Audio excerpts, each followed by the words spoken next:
Welcome to The Social Currency. I'm Tani, your resident AI nerd. And I'm Aurélie, your work from anywhere techie. We share real stories of connection, trust, and the relationships that shape our lives. Let's get started.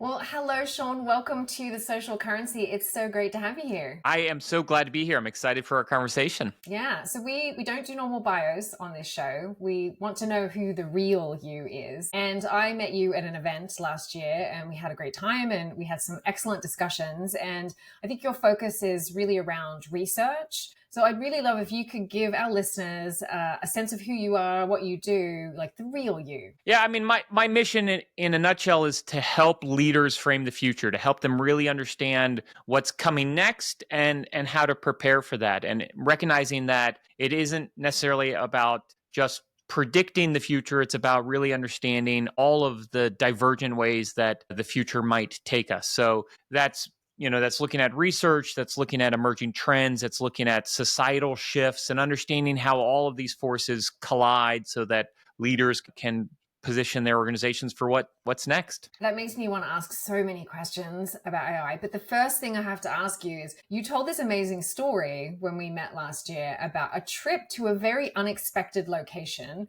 It was a long story. And so given that we only have 30 minutes here today, can you tell us the short version of that story? A few years ago, I had the opportunity to run the Pyongyang Marathon. North Korea, right? Had the chance to see a World Cup game there that, was quite a cultural event. Got to see North Korea play South Korea in North Korea. So that isn't something you get to do every day. I'm always looking for, the obscure corners of the world to visit, and getting the chance to mix a marathon together with North Korea seemed like the perfect combination. And what prompted you to do that? Like, not many people think of North Korea as a place to visit, but what was the drive in you to go and do that and to have that experience? I think for me, for travel broadly, and certainly for North Korea, it was not just about, ticking a box, but it's also about expanding my horizons, expanding my perspective, seeing a part of the world that a lot of people don't get the chance to see and that I hadn't experienced. I think to really understand a culture, you need to see it from the inside out,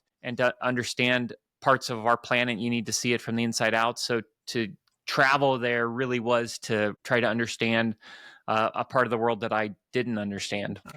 I'm a huge work from anywhere advocate. I personally built my lifestyle around that. So I always have my laptop everywhere, and I use my trips as an opportunity to see the world, or sometimes I just go somewhere and I have my laptop with me. So this podcast is the social currency. So I want to tie this to your social capital, and how do you see that, having your background as traveling to all those places, trying to frame the future, building those relationships. How do you see your social capital boosting what you're doing every day? For me, social capital is like the compound interest and the compound return that you see on a consistent investment. So it's consistently curious, it's consistently showing up. For me, travel is a lot about experience and curiosity. And so my research is often driven by curiosity and by trying to explore the corners that may be missed, by trying to look on the, if you will, the other side of the proverbial coin,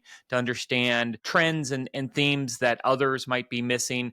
I love taking a mosaic approach with research. So let's pull together a lot of divergent ideas and see what they tell us about the future and about possible futures that we may be entering. And travel really lets you do that. Everything is different when you're traveling. So you're staying in a new place, you've got new time zones, you're eating something different, you're interacting in a different language. Like, everything shifts. And so it helps you start to identify some of those patterns that might emerge, not just about places, but also about people, about businesses, and about what the future might look like. So I have a question, because I've worked at Focusrite in my past, and we did a lot in research, and sometimes it can be very dry. It's a lot of numbers. I feel like sometimes we'd be analyzing the data and it just starts swimming before your eyes. And what I'm getting a sense of from you is that you bring so much humanity and life to your research.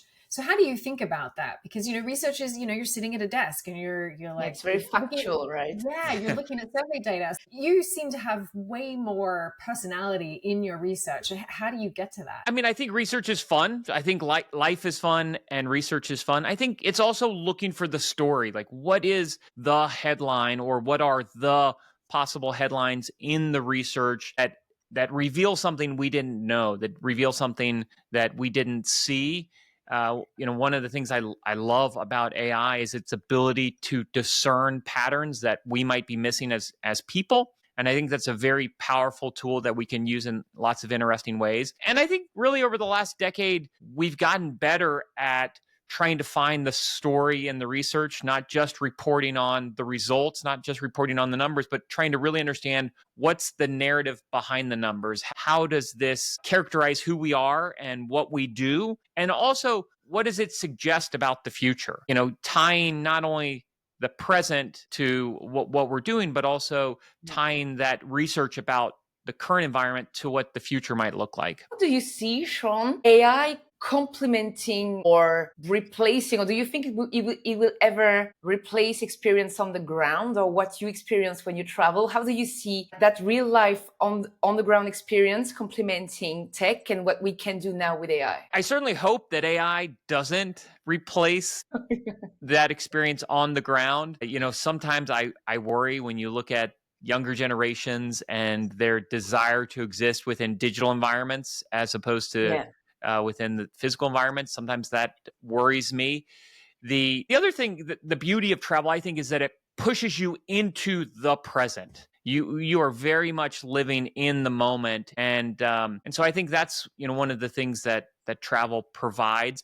I think AI can augment that. Obviously, AI can supplement that. AI can add a new layer of experience on top of that. And especially when you look at multimodal AI, when AI can see what I see and hear what I hear, then AI can start to add a lot of context, which I think is interesting. Sometimes people hate traveling with me because I'm the one who wants to read all the historic markers and I want to understand the history of something, and they're like, okay, it's just an old building, let's move on, and I want to absorb all of that information. Having as a co-pilot or a companion in some of those travel experiences, I think adds for a much richer experience. So not only can it help on all of the logistics, all of the planning and preparation, but I think it also can add a layer of richness that might be missed. And I think context is king. When you really understand the context of an environment, of an experience, then you can really have a level of richness, achieve a level of richness that you wouldn't have achieved otherwise. I like this. Oh, go ahead, Tani. Well, I was going to ask, because you did mention that you hope that it's an enhancer and not a limiter or a replacement in any way. How do you reach that balance? Because, I love AI, and there are even times where I'm like, oh gosh, I have to lean back from this, because you really get sucked in. And you're on your phone, and they have this amazing voice capability now where you open up the app and you can have a conversation with the voice of your choice and you can ask it anything. And so I find myself having a conversation with my AI app and not the people who are standing there right in front of me. So how do you balance that? I think we're trying to figure that out right now, and I think it will come through a lot of experimentation. I think the beauty of innovation is it's iterative in nature. So we will start to use it more. We'll find some of the places we don't like it, we don't want to use it, and we'll make adjustments for that. I think we're still doing that with other personal tech, whether it's our smartphone or something else. I think the same thing will take place in AI. We'll experiment with it, we'll explore, we'll use it in different places, and then we'll start to realize, hey, we really like it here, let's lean in. We really don't like it here, let's try to pull back. Now, sometimes that can take a decade. I think if you look at smartphones, it's taken us almost 20 years and certainly 10 years of relatively high adoption to really start to understand where it adds value and where it reduces value. And so I think we're still trying to figure that out. And I think the same will play out with AI. It could take us a decade to really understand, oh, hey, there's some, what an economist would call negative externalities here. We don't want to use AI here, but we do want to use it over here more. So let's lean in over here. It recently got brought to my knowledge that, so I've actually listened to a podcast, and it's a French man who leads a non-for-profit research organization. So they just got 300 million funding. He said that right now the most profitable use of AI is in social media. And quite frankly, I find this quite worrying. So, and if you tie this back to what you said about, living our experiences, talking to people instead of an AI friend, you're a researcher. So, Shawn, how do you see this? What's your take on that? Well, I think one of the interesting things about AI is that it is rewiring digital environments. It is going to change social media in profound ways. It's going to change digital entertainment in profound ways, whether that's music or video. The capabilities that we're seeing already are significant, are pronounced. And so you're starting to see that embedded in the workflows, the way we make content, the content we share, how we talk in a digital environment. All of that is starting to change. The interesting piece to me is that the physical world will change less than what's happening in the digital world, or it'll change in different ways. And so the way AI will influence things in the physical world could be very different than what we see in the digital world. And in some ways that could enhance what travel brings. It could enhance what in-person gatherings deliver. So because it has such a big impact on the digital world, and in some ways, like social media as we know it today will not exist in 20 years.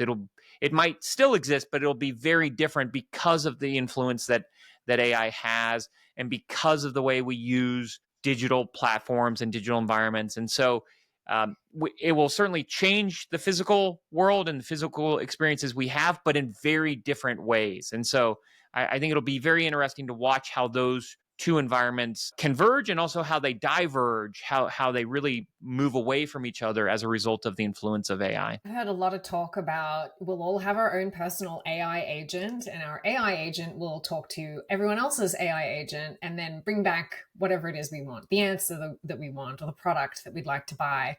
And so those digital surfaces like LinkedIn and Instagram, like they go away because you have your AI agent to go off and do all the research for you. I don't know if that's going to happen. It feels a bit dystopian to me if that is the case, because I think there is some benefit to social media. It's where I develop a lot of my own community, and I don't want to lose that. Like there's a humanity to engaging in these ways, and I'd like to keep that, but maybe keep the AI generated, just that awful generic content, like keep that to a minimum. Yeah, and the challenge is that AI lowers the cost of content production. And so you're seeing a massive explosion in digital content. And as you noted, some of it can be very good, and some of it can be very personal, and some of it can be, less so.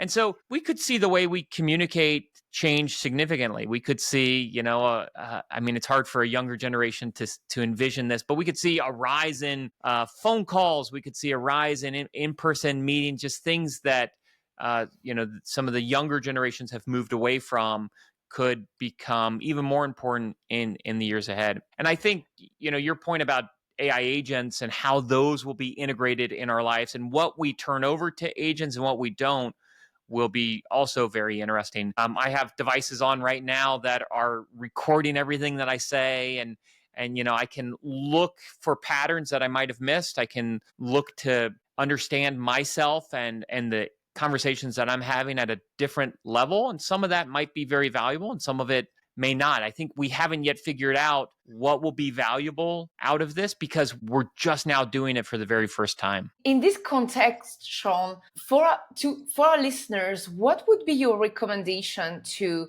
network and just build a network of professionals to grow our career? What should we do? Yeah, I think that's a really interesting question, especially right now in where we are in history, because if you look at, for example, the labor market for new grads, it's a much more challenging environment than it has been in recent years. Part of that is driven by the broader macroeconomic environment and general slowdown that you're seeing across the globe.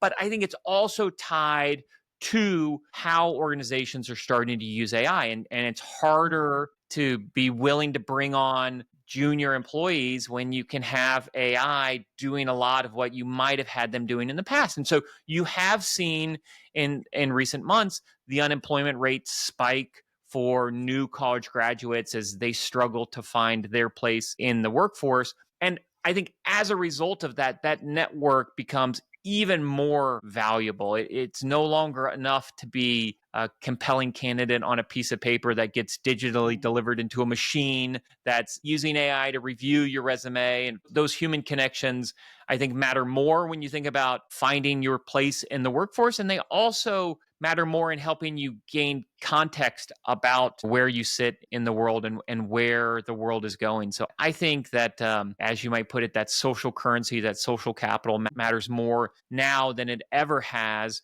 because AI is playing a more pronounced role, and especially for those new college graduates or those who will be graduating in the coming years, to think about, how do I start to build a network that will be beneficial to me in the future and that I can also be beneficial to. And I think this is one of the great challenges of social currency and social capital, is that it does compound year after year. And you don't realize that until you're 20, 30, 40 years into your life experience and into your career. And you're like, wow, all of these relationships that I had very early in my career are now surprisingly valuable. And these were just friendships. These, I wasn't seeking these relationships out to progress my career, but these have become valuable experiences for me. So seeking out those conversations, I think, are important. I still find myself in my own career reaching out to people who I see doing interesting things, wanting to learn more, wanting to understand the things that they're working on.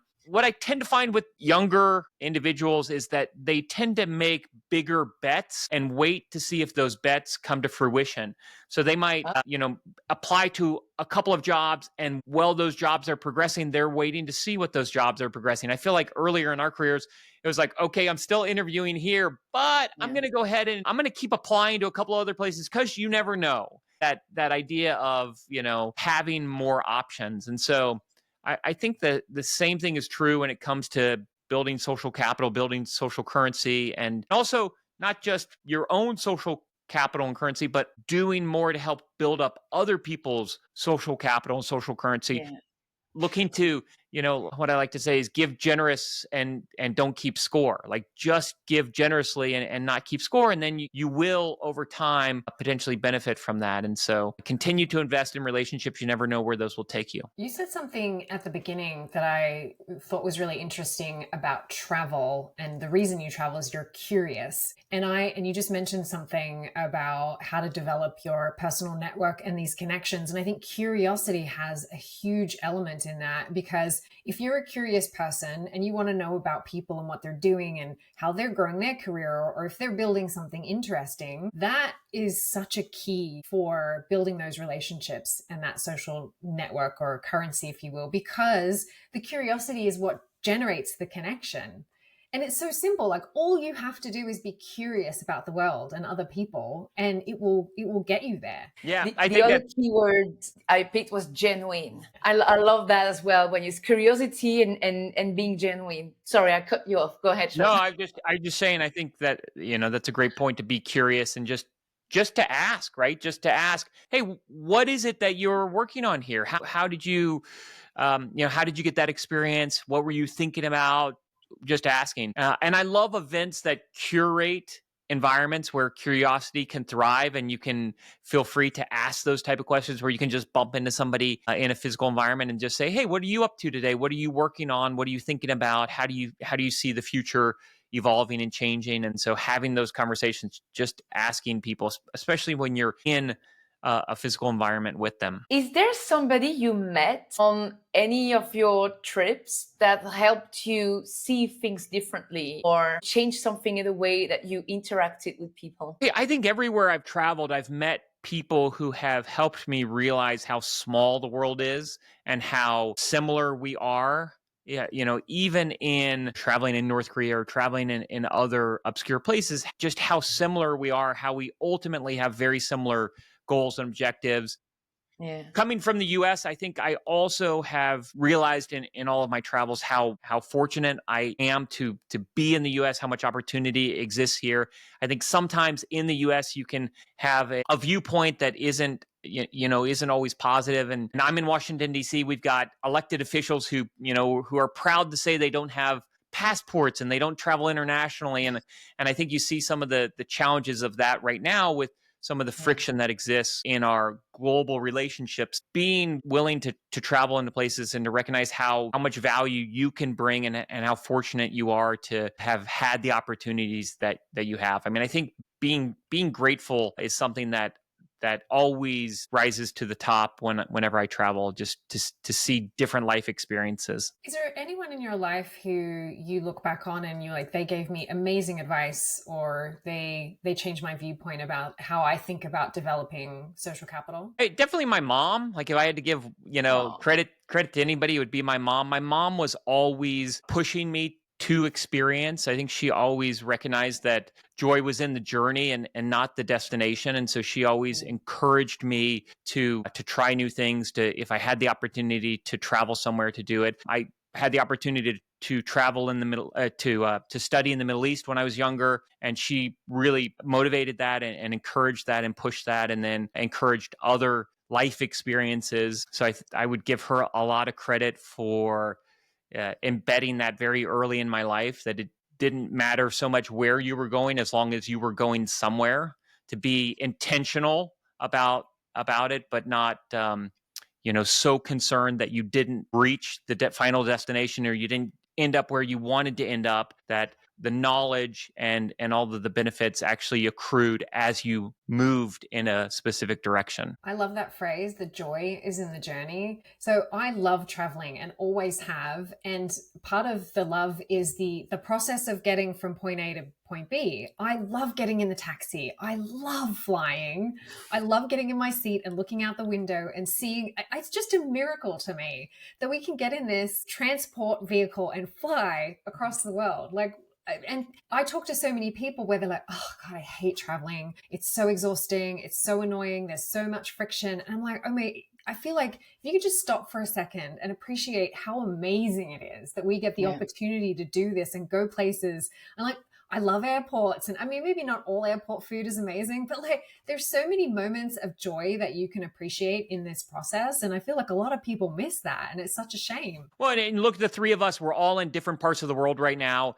And in 30 hours, like if we walked out our doors right now, in 30 hours, we could all be in the exact same place. Like that is just an insane idea that would have blown the minds of people who lived hundreds of years ago. And it really is an opportunity that didn't exist even 50, 60, 70 years ago. And now that is available to us. It really is incredible and phenomenal that we can do that. And also travel has changed a lot. I mean, if you think about all of the different modes of travel that we can take today, from micromobility, jumping on a scooter or a bike inside of a city, to jumping in an Uber or a cab or train, planes, and automobiles. Like there's just so many different opportunities for us.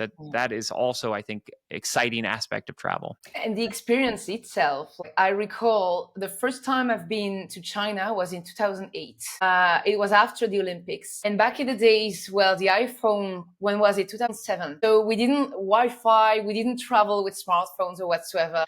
I remember I looked around and I couldn't understand anything, because all the signs were in Mandarin. This was the days where you still used to take the card from your hotel to give to your taxi driver to take you back.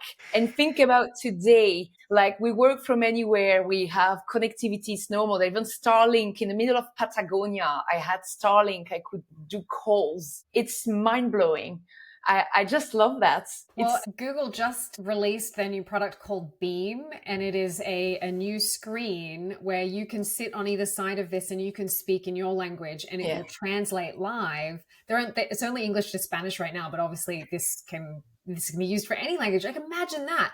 And then the next thing will be, you'll have this thing in person. It won't just be a big screen you sit in front of. Like, we're getting to this point where communication will not be a barrier anymore. But I still have personally mixed feelings about that because I mean, I speak 4 languages, and when I travel to Latin America, I actually want to speak Spanish because it enhances your experience. And talking about social capital, you bond differently. I don't know, maybe it's just me. You're the researcher, Shawn, but I mean, it's a great tool, but I'm still not sure exactly what to think about that. Yeah, and I think what we see with a lot of these tools is broadly democratizations. If you Yeah. look at all of the technology around travel, it's democratized travel. Now, this new layer of technology, primarily driven by AI, is going to democratize a whole new way of traveling and lower the barriers for entry for many people. And so that has both positive and negative implications. It means that it will be easy to travel anywhere in the world, which is great, but it also means that lots of places in the world that were never designed for large masses of people could be overrun and could be impacted. And so we've already seen that in other places as travel has become easier. And I think that this level of AI will change that as well. And so there are pros and cons. Certainly, I agree with you. Being able to learn some of the local language and understand how to communicate, at least at a very small level, even if you don't speak the language, can change the richness of that. And I don't think that will go away. I mean, I think because we recognize there's a richness there, we will continue to seek that out. But broadly, it will open up the doors for many, many more people to travel to more places than ever before. We'd like to talk about mantra. Is there something that you've learned from someone that wisdom that you pass on to others, or a mantra that you keep repeating? Yeah, I mean, I think I mentioned one probably from, just the spirit of joy being in the journey. I think that's always been an important, something that I've always lived by. I think also just knowing that, again, this idea of giving generously, but not keeping score, and just being kind. I think that's probably another lesson I learned from my mom, right? Is just to be kind to everyone, and good karma will follow. So I think there's lots of kind of adages that I live by, and especially when I travel, because you are a little more beholden to the environment. You're often in a foreign place, often in a very distant place. Even with technology at the ready, you still might need help from others, and so to be kind, to be observant of your environment, and I think all of those things are important in today's world. I love that. Those are great words of wisdom. Well, Shawn, we're at time. So we always love to finish our sessions with a gift for our listeners. And the gift could be anything of your choosing, a song, a book, something that's inspired you, but something you'd love to share with our listeners. I think there's lots of things that have inspired me. We started the conversation with curiosity, and I think that's one of, I guess, the things I would encourage people to go out and do, whether it's curiosity around the newest AI tools and how they might impact your workflow. Get out there and experiment and explore with them, whether it's curiosity around some part of the world that you haven't been to yet, to get out there and to explore. So to take that step into curiosity with intent, to be intentional in your curiosity, I think would be the message that I would leave. I love it. Well, Shawn, thank you so much for joining us today. This was a great conversation. We really appreciate your time. Yeah, glad to join you and excited for for future conversations. Thanks for listening to The Social Currency. Find out more about today's guest in the show notes. If this story resonated with you, share it with your people, subscribe, and leave a review. And most importantly, reach out to someone who made a difference in your life. Because this is how we grow our social capital. Until next time.